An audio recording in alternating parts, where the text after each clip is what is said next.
Welcome back to 12 to Your Health. I'm Dr. Derrick DeSilva. The new school year is getting closer and back to the routine of getting school lunches together for your kids. It can feel like a real chore, plus how you can make healthier lunches. With me now is Chef Rama. She's the owner of WannaBee Chef Cooking School and Cafe. She's also a holistic health counselor. Thank you very much for joining me today. Well, thank you for having me. And that is a real routine, isn't it, for moms to get those lunches together? Yes, it is. It is.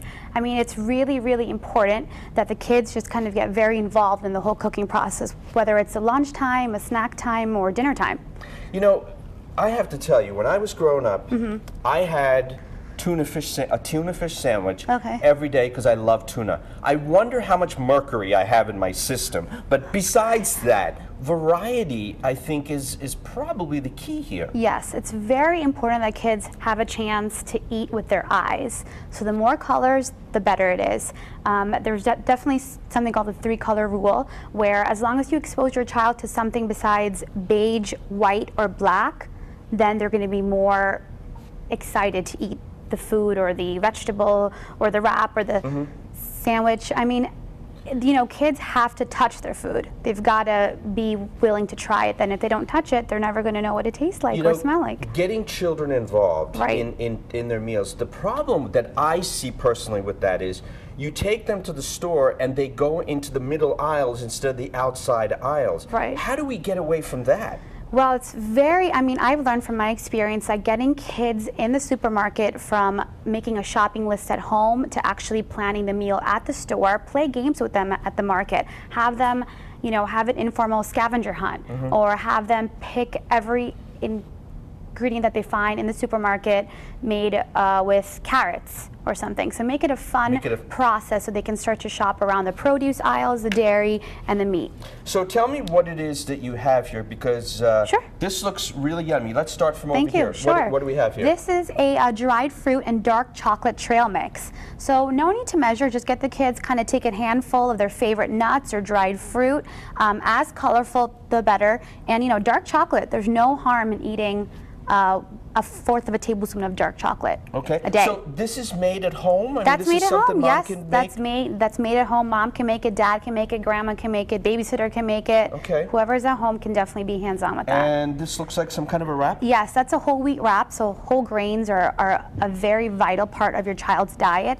So if you can get them to enjoy whole wheat or even quinoa, which is one of the most popular grains, or barley or brown rice, you know, in a wrap form or in a bread form, it's a great way to expose them. So that's just, it's very colorful, as you can see through there. And then some vegetables in here? Vegetable sticks, fun ways to dip it, fun fondue. The kids love dipping, so this is homemade hummus where they can just dip and put in their mouth and eat it. And it's a great snack too. And yeah, I mean, vegetables. Yes. My boys love broccoli. Very good. They're very comfortable with that. When I say my boys, they're you know, adults. But you know, I never had a problem with giving them. But most children do have a problem with these vegetables. They do, and it's because, to be honest, it starts from the home. It starts from that family time. Are you having your children sit down together at dinner time?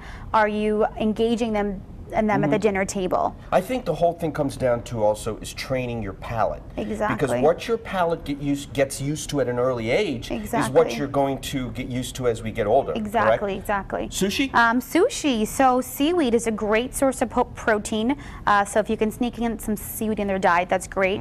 There's hard-boiled eggs in there, and carrots and cucumbers and sesame seeds. So as you can see, I'm really playing on the whole color and the texture. Right. So it's a little nice and chewy as well. Beautiful, beautiful. And of course, some watermelon? Watermelon, that's in season, so try to have your kids eat in seasonal food as well. So, you know, if they're going to the farm to pick peaches and berries, or in the fall, apples, skewer it on these bamboo skewers and make a fun dipping sauce again. So what is the dipping sauce? This is a vanilla cinnamon yogurt.